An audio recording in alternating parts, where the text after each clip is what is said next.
Hi, welcome to HowtoDandD. My name is Fred Wheeler and today I want to talk about Dungeons and Dragons. And yes, the Queen of Dragons, that's what we're talking about. Tiamat, the rise of Tiamat. It is part of the Tyranny of Dragons storyline, and this particular video is full of spoilers. So if you are a player, you need to go and watch a different video. This is a Dungeon Master guide for the rise of Tiamat. How to prepare for this particular adventure. It is unfortunately one of those adventures that requires quite a lot of preparation by the Dungeon Master to get their head around everything that's going to be required. So what I'm going to do is I'm going to go through the basics that I would normally go through for any adventure, and then we're going to get into the specifics for this adventure so you've got a good handle on how to deal with most of the stuff that's going to come at you from all angles. Unfortunately, it's just one of those things. Okay, first off, you will need a copy of The Rise of Tiamat. That's a no-brainer. You need to read the whole adventure. Now, I know some people will say, no, you don't need to read the entire adventure, but this thing is a tricky little sucker. It really is. It's not easy at all to run, and it will require your full attention to get it right. It's going to cover supposedly character levels from level 8 through to 15. What a load of poppycock, okay? It's just not, okay? It's not accurate. I can tell you now, it won't work. If you go from level 8 to 15, you will have to build in so much extra stuff or just use milestones. And they do suggest using milestones in the adventure anyway.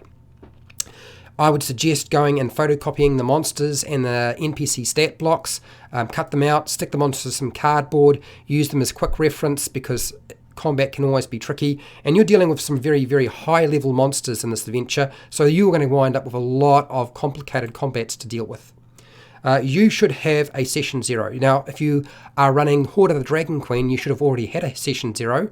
If you're going to just run this adventure and not Horde of the Dragon Queen, which you could do, honestly, make sure you have a session 0, otherwise your players are going to get stuck. This is the type of adventure which I found my players did not fully understand what they were getting themselves into. It's actually very, very difficult.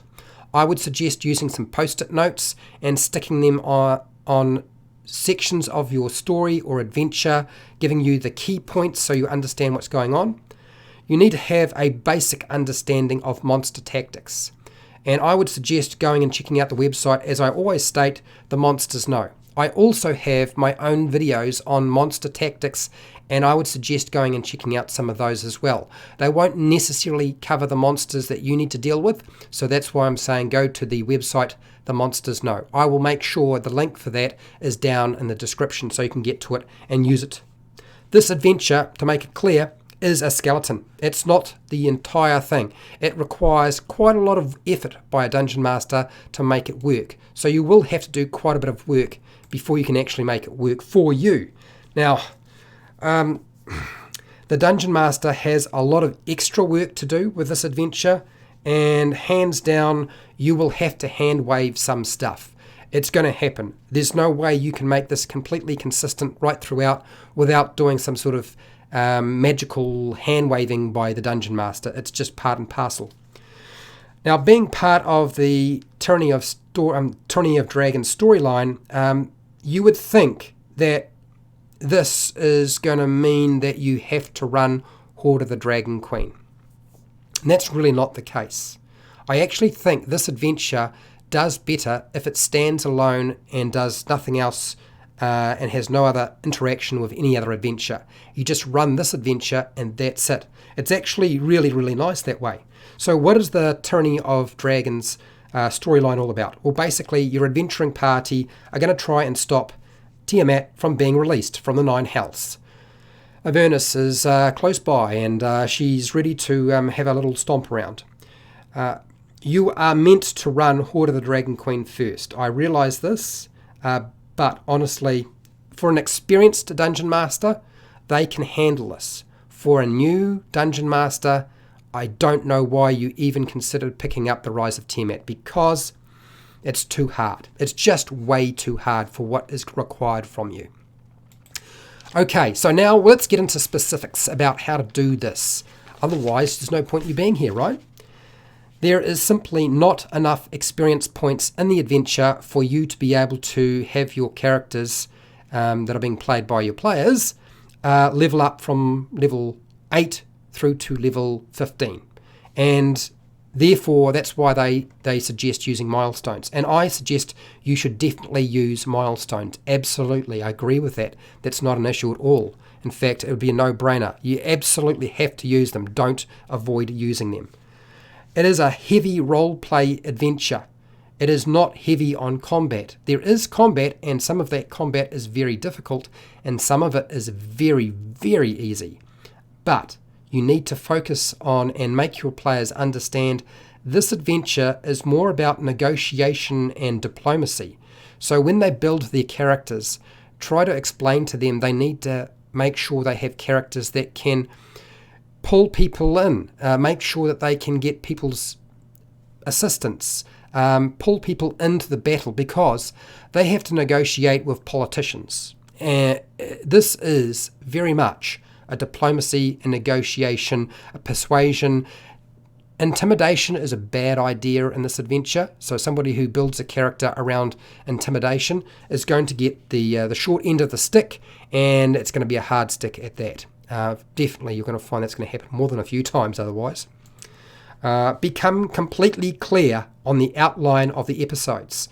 On page 5 and 6, there is basically a layout of how you use the different episodes and which part you use when, and it's not quite a flow chart, but I would suggest taking those concepts and drawing your own flow chart so you've got an idea of what you need to do with this adventure, because it's not linear. Okay, there are branches coming off it, and unfortunately you will still need to have some idea of how to do that, otherwise you'll get a bit lost. My suggestion to you is, if you're going to have anybody playing this game, make sure to start them off at a decent level. Start them at level 10, not at level 8, not at level 5, not at level 6. Just push them up to 10 and go from there. This will help out with some of the battles they have to face, which are actually quite difficult. There are battles that are easy, but some of them are incredibly difficult. There is not enough extra encounters, so you'll need to make some. That means you're going to have to sit down and figure out what encounters you would like to include. I would suggest including more encounters with dragons, because it's the tyranny of dragons, right? And it's the rise of Tiamat. So dragon encounters make a lot of sense. You don't have to just create encounters that are combat focused. They can be of a different nature. It's really just up to you. Now, the advancement advice on page 6, which suggests using milestones, if I want you to have a look at that, and then I want you to process quickly what you're seeing, and then realize that it's completely useless to you, because it was completely useless to me. It didn't work out in the slightest, so it was actually not something I could use in my game, which is ridiculous because it should have been useful. But this is when we had Dungeons & Dragons 5e come out. It was early days, and so not anything was really properly tested. And this adventure, I can guarantee you, had whole chunks chopped out of it that should have been in there to make it easier for you to run. You want the characters to have a faction. So if they don't have or haven't selected a faction, they should have a faction they are working for. Otherwise, they shouldn't be in this adventure. If the players show up with a character who does not have a faction, tell them, okay, great, I'll see you later, because there's no way the Council of Waterdeep is going to have anything to do with you, because you don't have an allegiance to anybody. You're just your own lone wolf character. Not going to work. There are many villains to flesh out, but only Severin is the really important one. So remember this. Severin is the one you want to worry about. All the other villains you will still have to flesh out, but they're not as important as Severin. He's the most important one. You can't sort of not spend time on him. I would suggest you spend some time understanding how to use the Tiamat. The stat block is complicated. Her features and abilities are involved, and that last combat will be very, very difficult for you to run unless you do a bit of homework. So make sure you do some homework. Otherwise, it's not going to help you in the slightest when you get to actually running the finale. You know, this is the climax of an adventure, and a lot of people want to play this adventure just so they can fight the Queen of Dragons. That's their driving force. Find some pictures for the Council of Waterdeep members. All of those, there's so many of them. and you're going to have to use them at some point. So find some pictures. I used face cards from Paizo or Game Mastery, and then I attached sticky notes to them on the back with sort of the key concepts behind that character, which are detailed in the adventure, and that really helped me a lot. I could just look at them, flick them around, I could show the picture to the players, and also I had all the notes on the other side, so it was really, really easy. Do not give the card to them if you got your notes on the back though. Now, what about that council scorecard? There are things they have to do. Now, in the back, there is a scorecard. That scorecard, you can ignore it completely, okay? All of the things they have to achieve there, it's achieving any of that stuff it's easy enough to do. It's actually very, very easy. They don't even have to really put any significant effort in, and they'll still be able to do it. So you can ignore the scorecard if it feels too difficult for you, and it won't affect your game at all. There is no linear adventure. There are options to do different missions in a different order.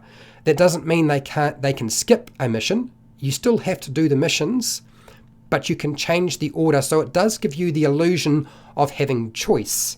And also, the order they do things, you can change up things and make it appear that by doing this particular act or this mission first has changed the final outcome of your adventure. And in truth, it hasn't, but you can certainly give the illusion of it taking place. Some creatures are going to be able to be crushed. Literally, you'll see them and you'll think, why am I using this? It's all right to have those combats just ignored and just play it out as I'll just narrate it and be done with it. Because I found myself dealing with a few monsters that really were so underpowered and did not tax the party's resources. They were so high a level that it was really just a waste of my time and the players' time, unfortunately. Focus on role-playing the NPCs, the monsters, the villains. This is a high role-play adventure, which is what often draws people to it, and also the idea of dealing with a god. But role-play, that is the thing you want to focus on. Don't worry so much about the combat. The only combat you need to really worry about is the final combat with the Queen of Dragons, Tiamat. Okay, that's the one you really want to focus on. Many of the mission goals are not simple, and they are actually complicated. They're not just a matter of kill it or be killed. They are very hard to achieve, and don't change that. Actually leave that alone. Don't tinker with it. Honestly, it's good for the players to suddenly find themselves at high level dealing with situations that they thought they would be able to walk through, but actually are incredibly difficult for them to manage. And it will certainly pay dividends to you, guaranteed. It will change the very nature of the games that you have run if you have not run a game that's heavy on the roleplay. So I recommend sticking with it, mate. Stick with it because it'll work for you. It really will. Okay, that's everything I have. So if you have any feedback, any questions, make sure to put them into the comments section. Look, I have many videos on for players and Dungeon Masters on a variety of different things, which you should hopefully find quite useful, so feel free to go and watch those. I have a Patreon account where you can support me, so I keep doing videos like this. I also have affiliate links to the book depository and Amazon, and when you buy stuff, I get a small commission. I have international links now, so you can go and check those. You can buy it from, doesn't matter what country now. I've pretty much covered all of that. Make sure to share, like, and subscribe. Hit the bell button to be notified when I go live, which I go a lot. I'm live so much, and when I edit new videos and publish them. And hey, till next time, keep rolling those 20s.